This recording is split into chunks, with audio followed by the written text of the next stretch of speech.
다가오는 수요일이 8월 15일 광복절 기념일입니다.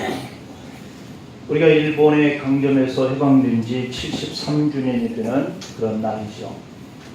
1905년 11월 17일 일본이 우리나라를 보호해주겠다 이렇게 말하면서 강제적으로 울사보호 조약을 체결한 이후에 우리는 35년 동안, 36년 동안을 자유를 잃고 말았다라고 하는 거죠.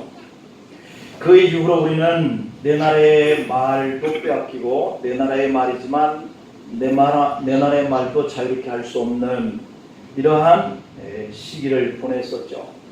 그리고 애써서 농사일을 땀 흘려서 지어놓으면 공출이다 이렇게 해서 빼앗겼고 우리가 가지고 있는 전단마저도 빼앗기면서 그런 고초의 나날을 보낸 거죠. 그리고 일본은 교회도 신사참배를 해야 한다라고 강조를 하면서 그 신사참배를 하지 아니하면 교회 문을 닫게 하는 이러한 강경조치 속에서 핍박을 받았죠. 이번 8월 15일 날 우리 기독교연합회에서 모여서 이 신사참배에 우리 교회가 앞장서서 성도들 앞에 그렇게 강요했던 이 일을 회개하자 이렇게 하면서 신문에 대대적으로 나 있는 것을 봤는데요. 이처럼 우리가 그러한 강요를 받고 우리의 신앙의 자유를 상실하고 자칫하면 교회의 문이 닫혀지고 목회자들이 옥에 끌려가서 감옥살이를 하고 이러한 시간들을 우리가 영적으로도 당했던 그런 35, 6년 기간이었죠. 그러나 하나님은 피력같이 역사를 하셔서 1945년 8월 15일 일본 천황은 무조건적으로 항복을 선언하고 대한민국이 해방을 맞이했습니다. 시편의 126편의 말씀을 보면 이스라엘 백성들도 이렇게 민족이 해방되고 광복을 맞는 그러한 그들은 1948년도가 민족의 해방의 날이죠. 그런데 우리는 1945년 해방을 맞이했는데 이러한 해방된 기쁨을 노래한 시편이 126편인데 이 시를 누가 썼는지 작자는 미상입니다만 그러나 그 내용을 보면 해방된 광복을 기뻐하는 그러한 시편임을 우리가 생각할 수 있어요. 시편 126편의 시는 이렇게 바벨론의 포로로 끌려갔다가 화사왕 때 고레스 원년에 해방을 얻고 예루살렘으로 돌아오게 된 이스라엘 민족 가운데 한 사람이 이 시를 썼죠. 시편의 126편 2절을 보면 이런 내용입니다. 여호와께서 시온의 포로를 돌려보내실 때에 우리는 꿈꾸는 것 같았었도다. 바벨론에서 70년이라고 하는 이 긴 세월 동안에 포로 생활을 했었기 때문에 이제 바벨론의 그 속박 속에서 벗어난다라고 하는 이것은 거의 상상할 수도 없는 그런 일을 그들이 당했기 때문에 기대도 하지 못했던 것이죠. 그런데 하나님은 파사왕 고레스, 지금의 페르시아인데 이 고레스 왕을 통해서 이스라엘 백성들을 자국으로 돌려보내는 이런 해방령을 선포하게 되고 그 속국으로 살았던 모든 민족들이 고국으로 돌아가게 되어지는데 이스라엘 백성들도 예루살렘으로 돌아오게 되는 거죠. 그 돌아오는 이 백성들, 그 해방령을 받았던 이 백성들 도무지 믿을 수 없는 이 일이 이루어졌으니 꿈꾸는 듯하다 라고 고백을 하는 거죠. 너무나 뜻밖의 일이어서 이게 꿈이냐 라고 하는 그때에 그들의 입에서는 웃음이 가득하고 그들의 혀에서는 찬양이 찼었도다. 그때의 문나라 가운데서 말하기를 여호와께서 그들을 위하여 큰 일을 행하셨다라고 노래를 했다라고 하는 겁니다. 이스라엘 민족의 바벨론 포로 생활 70년을 마감하고 그 고역스러운 자유를 상실된 그러한 일들을 끝내고 돌아오게 되어지는 이 광복의 기쁨을 맛보던 때에 모습을 연상하면서 꿈꾸는 것 같았다. 우리 입술이 웃음이 만연하고 우리의 입술에서 찬양이 찼었다라고 고백하고 있는 이러한 현상은 사실 우리나라가 일제강점기에서 해방될 때의 그 모습과 똑같은 거죠. 사실 해방을 실제로 경험해보지 않은 사람은 그 사실이 얼마나 기뻤을지 심정을 다 이해하기는 어려울 겁니다. 하나님은 우리 민족에게도 73년 전에 이와 똑같은 경험을 안겨준 거죠. 지금 70대 이하의 분들은 그저 역사책 속에서 그저 우리의 선배들의 입술을 통해서 배운 것이지만 일제 탄압으로 35년, 36년 동안을 고통을 겪으신 분들은 실제로 1945년 8월 15일 정오에 한국이 일제 속박으로부터 다시 찾은 이 광복의 그 순간은 꿈꾸는 것 같았을 것이에요. 말로는 내선 일체, 일본과 조선 하나다라고 하면서 결국은 우리를 식민지 노예로 생각했었던 일본의 압박을 받은 거잖아요. 일본인들은 우리나라에서 생산되는 좋은 것은 쌀이든 생선이든 과일이든 다 일본으로 가져간 거죠. 더구나 젊은이들을 친구해서 일본으로 끌어가서 가장 위협하고 힘든 일을 시켰다라고 하는 거잖아요. 지금 일본에 70만이 넘는 한국 교포가 살고 있습니다만 대부분 그때의 일제강점기 때 징벌되어 갔던 동포들의 후손들인 거죠. 일본인들은 문자 그대로 우리를 종으로 취급한 겁니다. 우리는 이렇게 어둠 속에서 과거에 35년, 6년간을 살았던 것이죠. 그런데 이게 웬일입니까? 하나님은 연합군의 승리를 가져오기 위해서 일본이 무조건적으로 항복하게 하시고 우리를 광복의 해방을 주셨다라고 하는 겁니다. 그때 우리 민족은 이스라엘 사람들처럼 일본이 행복하고 우리 대한민국이 이렇게 일본이 항복하고 우리 대한민국이 해방된다라고 하는 이 사실은 꿈조차 꾸지 못했을 때였다라고 하는 겁니다. 그때 입에는 웃음이 가득하여서 만나는 사람들마다 서로 부둥켜 안고 빙글빙글 돌면서 춤을 추고 두 손을 높이 들고 만세를 부르고 감격하면서 울었을 겁니다. 이런 광복은 그 의미를 성경적으로 살펴보면 우리는 이스라엘과 우리나라가 너무 많은 닮은 꼴을 가지고 있다는 거예요. 창세기 10장의 21절과 25절까지를 보면 우리 민족의 뿌리에 중요한 그 말씀이 기록되어 있어요. 먼저 창세기 10장 21절을 보면 셈은 에벨 온 자손의 조상이요 야벳의 형이라 그에게도 자녀가 출생하였다로부터 이렇게 시작이 되거든요. 창세기 10장 22절에 보면 셈의 아들은 엘람, 아수로, 아르박사, 롯, 아람 이렇게 5 아들을 낳아요. 셈이.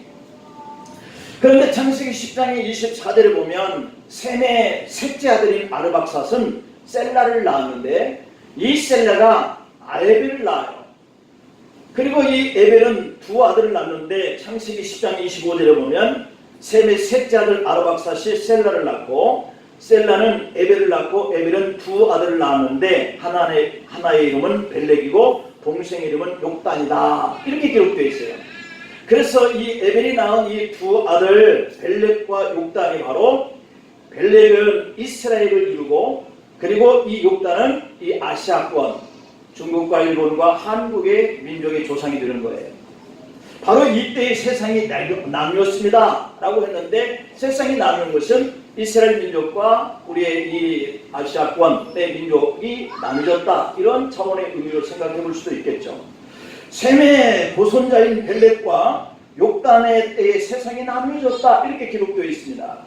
그러면 먼저 창세기 11장 18절부터 26절에 보면 이 벨렉의 후손이 쭉 기록되어 있거든요. 이 벨렉은 에벨의 장자거든요. 첫 번째 아들 이스라엘을 이룬 조상.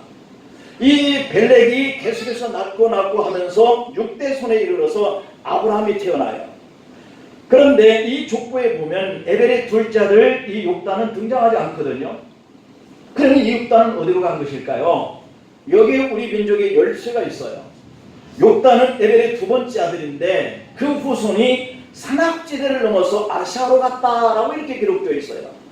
다시 한번 창세기 10장 25절에 보면 에벨은 2 아들을 낳고 하나의 이름을 벨렉이라 하였으니 그때의 세상에 나누었으며 벨렉의 아우의 이름은 욕단이다 이렇게 되어 있거든요. 그리고 창세기 10장의 26절부터 30절에 보면 이 욕단의 족보가 쭉 기록되어 있습니다. 특히 창세기 10장 30절의 끝부분에 보면 그들이 거주하는 것은 메사에서부터 스발로 가는 길에 동쪽 산이었더라 이렇게 기록되어 있어요. 동쪽 산이었더라. 그리고 창세기 10장의 31절 32절에 보면 이들은 셈의 자손이니 그 족속과 언어와 지방과 나라대로였더라 라고 이렇게 하면서 이들은 이스라엘 백성들의 족보에 따르면 노아 자손의 족속들이고 홍수 후에 이들에게서 땅의 백성들이 나눠져요. 그러면 이 욕단의 후손들은 그때 나눠졌을 때 어디로 가느냐? 동쪽 산으로 갔다라고 하고 있고, 이 동쪽 산은 히브리 원어에 보니까 아르라고 되어 있어요. 이 산맥이라고 하는 뜻이거든요. 그러니까 동쪽 산맥을 따라서 내려갔다 이런 얘기가 드는 거죠. 욕단은 그 후손들이 동편 산맥을 넘어서 중국과 그리고 일본과 우리 한국으로 이렇게 내려왔다라고 이렇게 기록되어 있어요. 그러니까 우리의 민족은 거슬러 올라가면 에벨이 낳은 이 두 아들 벨렉과 욕단인데, 이 벨렉은 이스라엘 후손인 아브라함을 낳아 그 이스라엘 이루고, 그리고 이 에벨의 두 번째 아들인 이 욕단은 아시아권으로 내려와서 우리의 조상이 되었다라고 이렇게 기록하고 있는 거죠. 다시 말하면 하나님이 선택하신 백성은 이스라엘 백성만이 아니다라고 하는 거예요. 창세기 11장의 18절로 26절의 족보를 보면 셈의 후손인 에벨을 통하여 두 아들인 벨렉으로부터는 5대 6대에 걸쳐서 아브라함과 나홀과 하란을 낳아 이스라엘 민족을 이루었다 이렇게 기록되어 있어요. 그리고 에벨의 둘째 아들인 욕단을 통해서는 동쪽으로 뻗어나가서 또 다른 나라 중국, 일본, 한국 민족을 이루었다는 거예요. 한국 민족은 셈의 계보인 에벨의 아들 욕단의 후손이다 라고 이렇게 말씀하고 있는 거죠. 한국 민족이 욕단 민족이다 라고 하는 이런 증거가 뭐냐? 하나님의 구속사에 있어서 이스라엘과 한국 민족은 대단히 중요한 위치를 차지하고 있습니다. 우리 민족은 순교는 하나님의 선민이자 욕단 민족인 것을 믿습니다. 다시 말해서 우리나라와 이스라엘은 같은 조상인 에벨이라고 하는 사람을 통해서 나온 첫 번째 아들 벨렉, 두 번째 아들 욕단을 통해서 이스라엘을 형성하고 아시아권을 형성하게 하는 이러한 형제 민족이다라고 하는 것이 성경에 기록된 내용이에요. 그러니까 결국에 이스라엘과 우리는 같은 아버지 밑에서 후손을 통하여 나온 형제 민족인 거예요. 이렇게 세워진 두 나라 이스라엘과 우리나라의 닮은 점이 참 많은데요. 첫 번째 닮은 점은 무궁화꽃입니다. 우리나라의 북한은 무궁화꽃입니다. 무궁화라고 하는 이 말은 공간과 시간에 다함이 없다 그런 뜻이에요. 꽃말이. 그 우리나라에서 가장 큰 상이 어떤 상이냐면 무궁화 훈장이에요. 신라 시대에는 이 화랑에게 무궁화꽃을 꽂아주면서 화랑을 임명을 했거든요. 고대 올림픽에서는 마라톤의 1등한 선수에게 월계관을 씌워줬잖아요. 그러나 우리나라에서는 고대부터 무궁화꽃을 승리의 상징으로 사용을 해왔어요. 어떤 민족이에요. 그래서 신라시대의 설총은 무궁화꽃을 화랑, 즉 꽃 중에 왕이다 이렇게 해서 그 화랑을 바로 그렇게 무궁화꽃을 상징하는 의미로 그런 화랑들을 세웠다는 거죠. 그래서 신라시대의 효궁왕 897년에 우리나라를 무궁화나라라고 불리기 시작하면서 우리나라의 지금까지 대표하는 그 꽃을 무궁화꽃이다 이렇게 국화를 표현하죠. 그때부터 우리 민족은 무궁화를 나라의 꽃으로 여겨왔어요. 그런데 이스라엘의 국화가 뭐냐면 샤론이에요. 샤론은 예수님의 꽃이거든요. 무궁화의 영어 이름이 샤론이거든요. 그러니까 샤론과 무궁화는 일맥상통하는 꽃이죠. 그래서 아까 우리가 89장 찬송을 부르는데 샤론의 꽃 예수의 찬송을 우리가 만들었죠. 이 샤론의 꽃 예수 나의 마음에 가득하고 아름답게 피우소서 내 생명의 참사랑의 향기로 간대마다 풍겨나게 하소서 예수의 샤론의 꽃 너의 마음에 사랑으로 피우소서 이렇게 가사가 되어 있는데 이스라엘과 우리나라는 나라의 꽃이 동일한 꽃이다 라고 하는 점이 닮았다. 두 번째 닮은 점은 백의라고 하는 거예요. 신호. 하늘에 속한 사람들은 유난히 하얀 색깔을 좋아합니다. 우리나라는 백인민족이라고 부르잖아요. 우리 조상들이 흰옷을 유난히 좋아하기 때문이에요. 옛날 선비사들이 우리 민족 사진을 찍은 이런 기록을 보면 모두가 흰옷을 입은 사람들이에요. 우리가 광복 때 해방 때 만세를 부르고 다녔던 그 사진들을 보면 온통 다 흰옷을 입은 사람들, 밑에는 검은 치마를 입은 사람들이 이렇게 뛰는 모습에 기록되어 있는 내용들을 우리가 볼 수 있죠. 우리 민족은 이렇게 유난히 흰색을 좋아하는 백인민족이다 이렇게 얘기를 하잖아요. 그런데 성경에서 최고의 옷은 흰옷이에요. 이 이스라엘 백성들이 구약의 제사장들이 입었던 이 세마포 옷도 흰색이에요. 그래서 흰옷, 세마포 옷, 이것은 최고의 권위를 상징하고 있거든요. 이렇게 두 나라는 흰색, 백인민족, 이것을 닮은 꼴이 있는 민족이다. 그 다음에 세 번째 이 개천절이 닮았어요. 건국일을 개천절, 하늘이 열린 날이다, 이렇게 표현하잖아요. 그런데 이스라엘도 바벨론 폴에서 돌아와서 나라를 다시 세우고 이사야서 64장 1절부터 9절 속에서 보면 하늘을 가르고 강림하소서, 이렇게 표현하고 있어요. 하늘을 갈라서 강림해달라. 우리나라의 건국일도 하늘이 열린 날, 이렇게 표현하고 있죠. 이게 닮아는 거예요. 오늘 이야기는 통일의 이야기죠. 이스라엘이 남유다와 북이스라엘이 서로 갈라졌었어요. 남북이 갈라졌거든요. 우리나라도 남북이 갈라졌어요. 어쩜 이렇게 다 비슷한 공통점이 많은지, 이렇게 닮았는지요. 이것이 한국과 이스라엘 공통점이에요. 이스라엘은 남북이 통일되었습니다. 우리나라도 통일 날이 반드시 올 줄 믿습니다. 그렇다면 우리나라도 이스라엘처럼 통일될 것이라고 예상할 수 있는 일이잖아요. 왜냐하면 남과 북이스라엘이 통일이 되었으니까. 여러분, 이스라엘이 어떻게 통일되었나 우리가 잘 알잖아요. 오늘 본문을 보면 하나님은 에스겔에게 그 환상을 보여줍니다. 이스라엘 남북의 통일의 과정을 보여준 것이죠. 에스겔에게 하나님이 오늘 본문 15절부터 17절에서 이렇게 보여준 말씀을 기록하고 있는데, 여호와의 말씀이 또 내게 임하여 이르시되, 인자야, 너는 막대기 하나를 가져다가 그 위에 유다와 그 짝 이스라엘 자손이다, 이렇게 쓰라는 거예요. 이 유다는 남쪽이고 이스라엘은 북쪽 이스라엘 말하는 거거든요. 남유다, 북이스라엘, 이렇게 표현하고 있기 때문이에요. 그래서 나무떼기 하나 갖다가 한쪽은 유다, 한쪽은 이스라엘, 이렇게 쓰라는 거예요. 남과 북 이렇게 쓰라는 거죠. 그리고 또 다른 막대기 하나를 가지고 그 외 에브라임의 막대기 요셉, 이것은 북이스라엘 에브라임을 상징하고 남쪽 유다 요셉을 상징하는 거거든요. 그러니까 그 짝 이스라엘 온 족속과 남유다의 이 짝을 서로 합하여서 하나가 되게 하라. 네 손에서 둘이 하나가 되리라.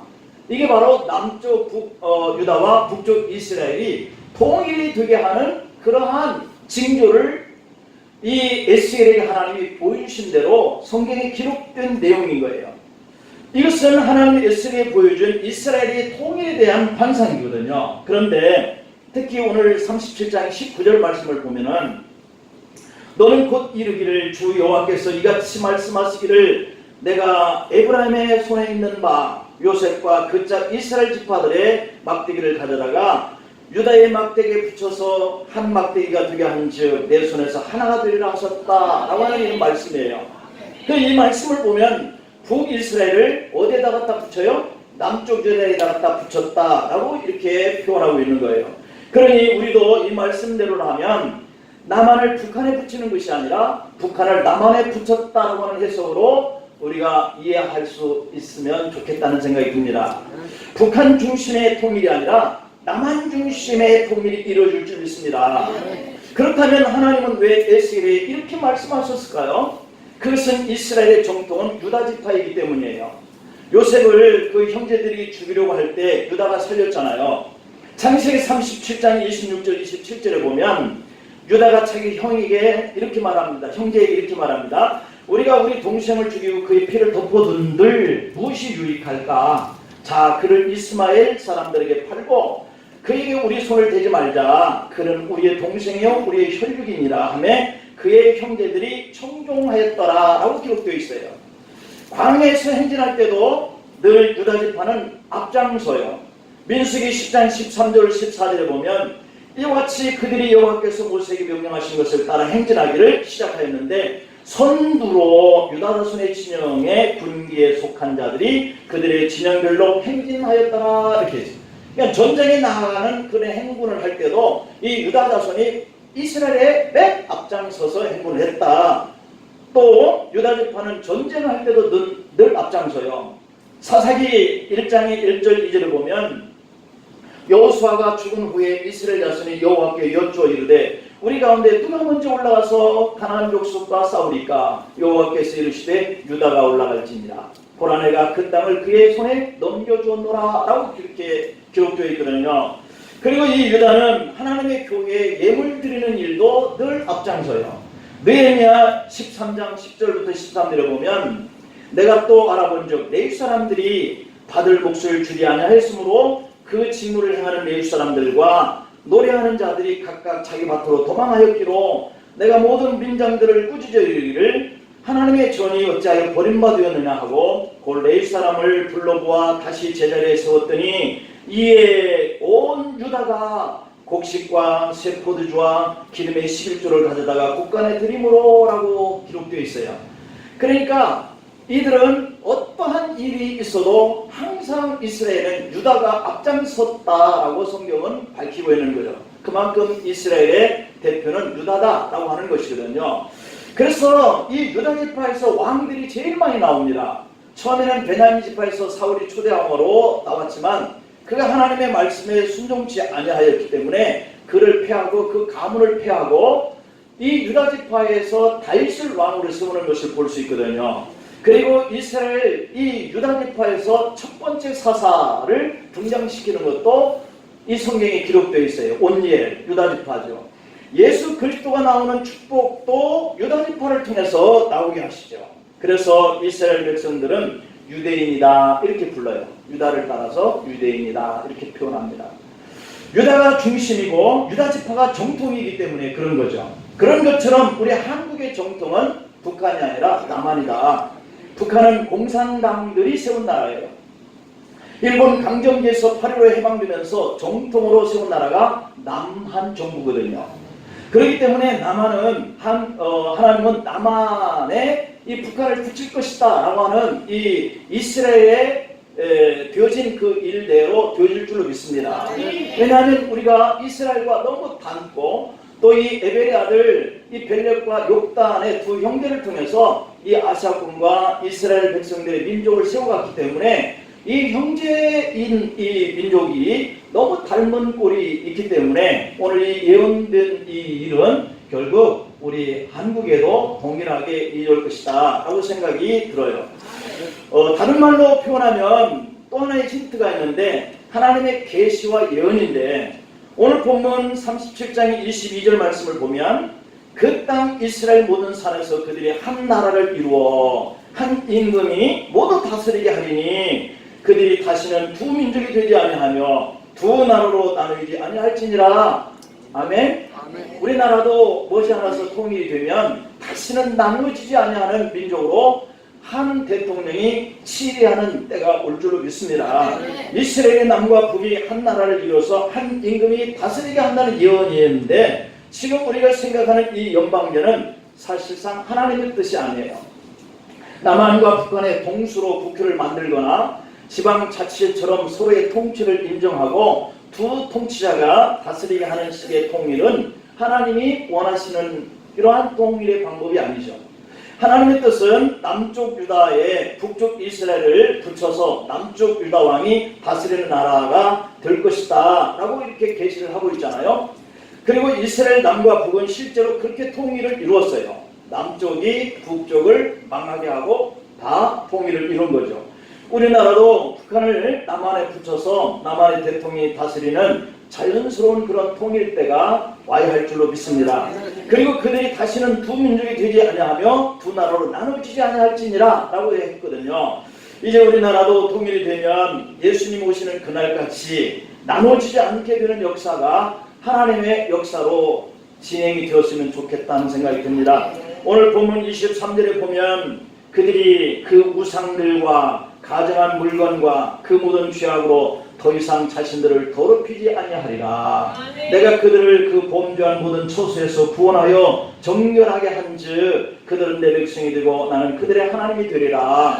말씀합니다. 이 말씀의 뜻은 이 백성들이 포로로 70년 동안 고통받고 살았던 근본적인 이유가 뭐냐면 이 문제였기 때문이거든요. 우상을 숭배하고 가정한 물건들과 짝하고 하나님에게서 떠나고 하는 것들 때문이었거든요.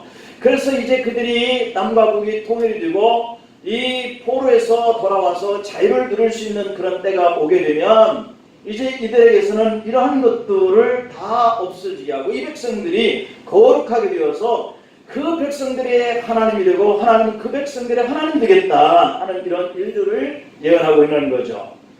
여러분, 가정한 물건들이 사라질 줄로 믿습니다. 저 이북에 이 김일성 동상들이 수없이 많다고 들었는데 이런 가정한 것들이 다 제거될 때가 올 줄로 믿습니다. 산정은 교회 자리에 김일성 동상이 30m짜리가 세워져 있다고 그러잖아요. 이스라엘 백성들이 포로로 끌려가 나라를 70년 동안 잃게 될 그 이유가 이런 가정한 것들을 자신들에게 세워서 그들이 그들 앞에 절하고 복을 달라고 요청했기 때문이거든요. 그들이 하나님을 떠나서 우상과 짝했기 때문이거든요. 그런데 하나님은 이제 그들을 하나님의 백성으로 삼고 하나님은 그들의 하나님이 되겠다라고 그들을 돌려보낸 거예요. 우리는 하나님의 백성이 되어야 할 줄로 믿습니다. 하나님은 우리의 하나님이 되어야 할 줄로 믿습니다. 그래서 마지막 때 온 세상에 복음을 증거하는 민족으로 써야 할 줄로 압니다. 이스라엘 백성들을 그렇게 쓰는 것처럼 말이죠. 그래서 우리 민족을 향한 이 광복과 또 해방의 자유를 주시고 또 우리에게 통일을 이루게 하시는 하나님의 근본적인 이유는 우상과 가증한 것들을 떠나보내고 우리 민족이 하나님을 하나님으로 알고 그래서 하나님은 우리 민족을 하나님의 백성으로 인정하는 이런 축복의 계기가 오게 하기 위해서인 줄 믿습니다. 에드윈 토플러라는 분이 매일 6시간 정도나 약 한 50개국에 이런 영자신문을 보는 경제학자라고 그럽니다. 40년 동안을 세계 경제 흐름을 통해서 미래를 예측하는 미래 경제학자인데요. 그가 한국에 대해서 경제 예언을 했는데요. 한국은 현재 1인당 국민소득이 2,008만 불, 28,000불 이런 시대를 지금 가고 있죠. 그래서 한국은 현재 1인당 국민소득이 그 정도예요. 전 세계 22위권. 5년 후인 2022년이 되면 약 한 3만 불 시대가 된다 그러죠. 세계 15위권에 진입한다는 거예요.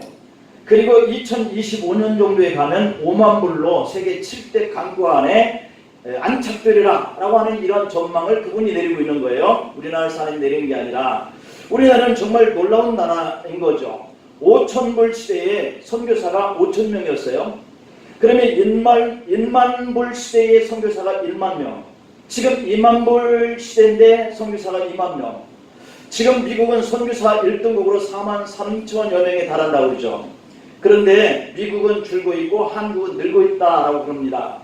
하나님은 우리 민족을 온 세계를 복음화시키는 민족으로 사용하실 줄로 믿습니다. 하나님은 우리 민족을 마지막 때의 선교 민족으로 사용하실 거예요. 그래서 반드시 남과 북이 하나가 되어서 통일을 이루고 이렇게 경제인 강국을 이루어서 하나님이 마지막 때의 선교국으로 쓰실 줄로 믿습니다. 73주년 광복주를 맞이하면서 남과 북이 남한 중심으로 평화통일을 되기를 우리가 더 많이 기도할 수 있기를 간절히 축복합니다. 더 많은 선교사를 파송할 수 있도록 이 나라와 이 민족 위에 하나님이 귀하게 사용하시기를 위해서 기도할 수 있기를 바랍니다. 우리 한번 같이 기도합니다. 두 손 들고 하나님, 이 나라에 광복을 주신 이유가 어디 있습니까? 하나님, 우리에게 희망을 주신 것은 하나님이 우리의 계획과 목적이 있어서인 줄 압니다. 이 나라 민족의 주권을 빼앗기고 우상을 숭배한 죄악을 떠나서 하나님 앞에 돌아오게 해달라고. 두 번째로는 이 속박에서 벗어나 광복을 누리는 것에 피할 데 없는 이 기쁨이 우리에게 주어진 것처럼 이러한 죄에서도 해방되어서 더 우리의 가족과 이 민족, 이 백성들이 구원받게 해달라고. 힘없던 시절 당했던 민족의 아픔을 잊어버리고 이제는 이 축복과 부여를 선교의 기회로 활용하게 해달라고 우리 주같이 그리고 기도합니다. 주여, 주여, 주여. 살아계시는 아버지, 나라의 주권을 잃고 고통받았던 때에 일제 강점기의 36년의 아픔을 우리는 다 이해하고 우리는 다 짐작할 수는 없지만 그 고통이 얼마나 아픔이 컸고 그 고통이 얼마나 우리를 가난과 시련 속에 놓았는지 지난 날을 돌아보면 아픔이었습니다. 이제 그 아픔 속에서 우리를 희망하였고 우리를 죄악의 속에서 벗어나게 하셔서 이렇게 부강하고 이렇게 잘 사는 민족으로 우리를 인도하여 주소서. 아버지 인들이 나가는 길을 주님께서 주관하시고 우리를 통하여서 하나님의 나라를 세워서 선교의 대국을 이루게 하실 줄을 믿습니다. 아버지 아픔의 때를 기억하면서 다시는 우상 앞에 절하지 않게 하시고 다시는 신사 참자 같은 그러한 씨름이 교회 포기하지 않게 하시고 우리 믿는 사람들이 깨어서 각성해서 이 민족을 위해서 기도하는 자들이 되기를 원하고 이 백성들이 하나님의 뜻을 따라서 하나님 앞에 나와 구원받는 민족으로 살아갈 수만 있도록 축복해 주시고 이 민족이 경제도 불강해지고 또한 이 사대 멸망 속에서 참으로 약한 가운데 어려움을 겪고 있지만 주여 인자를 세우셔서 더 강하고 더 하나님 부강한 나라가 되게 해서 이 나라를 아버지 만국이 부러운 나라로 세워가게 하시고 만국을 구원하는 이 선교로 쓰임받도록 축복해 주시옵소서. 하루속히 이 나라 민족을 위해 통일의 때가 오되 하나님 남한 중심으로 통일을 이루어서 하나님의 백성들이 하나님을 새롭게 찬미와 영광을 주시는 때가 오게 하게 하시고 우리 모두가 다 잘 사는 민족 국가가 되게 하여 주시옵소서. 주님의 영광을 기뻐하고 이 광복 73년을 맞이하면서 아픔의 때를 돌아보면서 이 나라 장래에 하나님 앞에 귀하게 쓰임받고 이 나라가 남과 북이 통일을 이루어서 남한의 중심으로 나라가 부강해져가고 온 나라 민족이 잘 사는 때가 오기를 소망하면서 하나님 앞에 영광 돌립니다. 우리 주님 우리의 영혼을 구원하시고 이 나라 민족과 우리의 가정과 경제가 좋게 하게 하소서. 모두 자녀손들이 잘 떼어지고 잘 사는 그러한 나라와 민족이 되게 하여 주시옵소서. 한 주한 동안도 무더위 속에서 우리가 일터에 나와서 힘들고 일할 때마다 주님 눈동자처럼 지켜보호해 주시옵소서. 예수님의 이름으로 기도하옵나이다. 아멘. 584장 찬송 584.